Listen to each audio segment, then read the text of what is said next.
नमस्कार दोस्तों, हमारे YouTube चैनल में एक बार फिर आपका स्वागत है।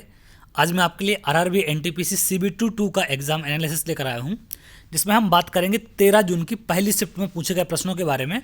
तो बहुत सारे क्वेश्चन मेरे पास तक आ चुके हैं, तो चलिए एक एक करके हम बात करेंगे कि आज कौन कौन से क्वेश्चन पूछे गए हैं। सबसे पहला प्रश्न ओलंपिक से पूछा गया था। ओलंपिक 2021 में मुक्केबाजी में किसने कांस्य पदक जीता था? तो लवलीना बोर्गोहेन इन्होंने कांस्य पदक को जीता था। अगला क्वेश्चन पूछा गया था, राई किस राज्य का प्रमुख नृत्य है? तो ये प्रमुख नृत्य है मध्य प्रदेश का। अगर हम बात करें तो हिंदी में ये लिखा हुआ था राय, लेकिन एक्चुअली में इसका जो इंग्लिश वर्जन देखेंगे आप, उसमें राई था। तो थोड़ा सा कन्फ्यूजन भी इस क्वेश्चन में था, लेकिन इसका सही करेक्ट आंसर था मध्य प्रदेश। अगला क्वेश्चन पूछा गया था, राष्ट्रपति पर महाभियोग किस सदन में पेश किया जाता है?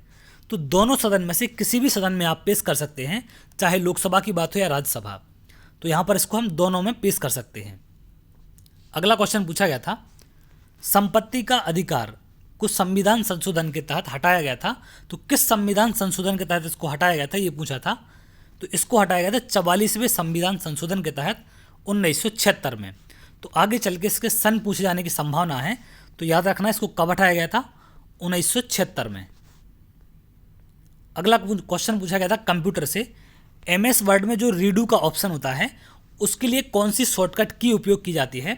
तो इसके लिए उपयोग की जाती है Ctrl+Y, और अंडू के लिए होता है Ctrl+Z, Ctrl+Z। तो इसको भी आप याद रखेंगे। अगला पूछा गया था, 2020 में दुग्ध उत्पादन में प्रथम स्थान किस देश का था? तो इसका आंसर है भारत। इंडिया टॉप पर था 2020 में। संविधान से एक और पूछा गया था, 73वां संविधान संशोधन किससे संबंधित है? तो पंचायतों से संबंधित है आपका 73वां संविधान संशोधन। अगला क्वेश्चन पूछा गया था, कोपा अमेरिका कप 2021 किसने जीता? तो अर्जेंटीना इसका विनर था। अगला पूछा गया था, फुजियामा जापान में स्थित क्या है? मतलब ये जापान में स्थित है, तो ये क्या है? वहाँ पर ऑप्शन दिए गए थे। तो ये जापान का एक ज्वालामुखी है, जो जापान का सबसे ऊंचा पर्वत भी है। तो इसकी खासियत भी याद रखना आप, फुजियामा ये जापान का सबसे ऊंचा पर्वत भी है और एक ज्वालामुखी के रूप में इसको वहाँ पर जाना जाता है। अगला क्वेश्चन पूछा गया था, पंडित जसराज किस घराने से संबंधित हैं? तो इनका संबंध है मेवात घराने से। अगला क्वेश्चन था, राज्य एवं केंद्र के वित्तीय खर्च का लेखा जोखा कौन नियंत्रित करता है? तो इसका आंसर था नियंत्रक एवं महालेखा परीक्षक, जिनको कैग के नाम से जाना जाता है। तो ये राज्य और केंद्र का जो वित्तीय लेखा जोखा होता है, इनके हिसाब किताब को कंट्रोल करते हैं। अगला पूछा गया था, 2011 की जनगणना के अनुसार सबसे ज़्यादा जनसंख्या किस राज्य की है? तो सबसे ज़्यादा अगर जनसंख्या की बात करें तो उत्तर प्रदेश की है। और अगला क्वेश्चन एक और जनसंख्या से पूछा गया था, जो कि था 2011 की जनगणना के अनुसार सबसे ज़्यादा जनसंख्या घनत्व किस राज्य का है? तो एक क्वेश्चन आया था जनसंख्या किस राज्य की ज़्यादा है, और दूसरा था जनसंख्या घनत्व किस राज्य का ज़्यादा है। तो घनत्व की बात करेंगे तो ये इसका आंसर होगा बिहार। अगला क्वेश्चन पूछा गया था, 1994 ईस्वी में बाबर फरगान की राजगद्दी में कितने वर्ष की उम्र में बैठा था? तो ये 12 साल इसका आंसर था। अगर एक्चुअल में बात की जाए तो 11 साल 4 माह की उम्र में ये गद्दी पर बैठे थे। पिताजी की तुरंत जैसे इनकी पिताजी की डेथ हुई थी, उसके जस्ट बाद इनको लगभग 12 साल की उम्र में राजगद्दी पर बिठा दिया गया था।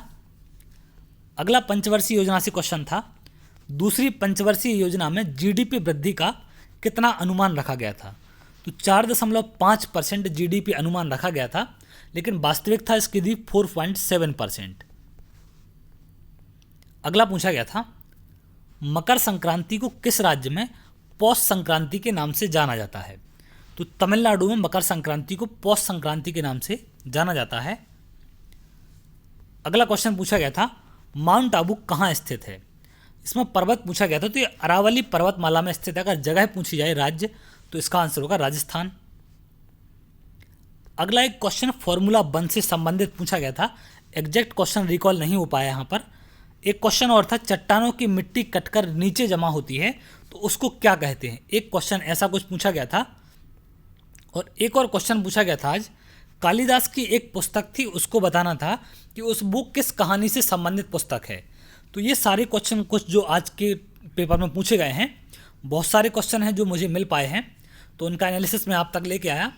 और जैसे ही आपके पास क्वेश्चन आते हैं आप कमेंट जरूर करें जो भी क्वेश्चन आपको याद आते हैं। तो चलिए ये था आज का एनालिसिस। अगर आपको वीडियो अच्छा लगा हो तो चैनल को लाइक और सब्सक्राइब करें। बहुत जल्द अगली वीडियो में मिलेंगे, तब तक के लिए बहुत बहुत धन्यवाद।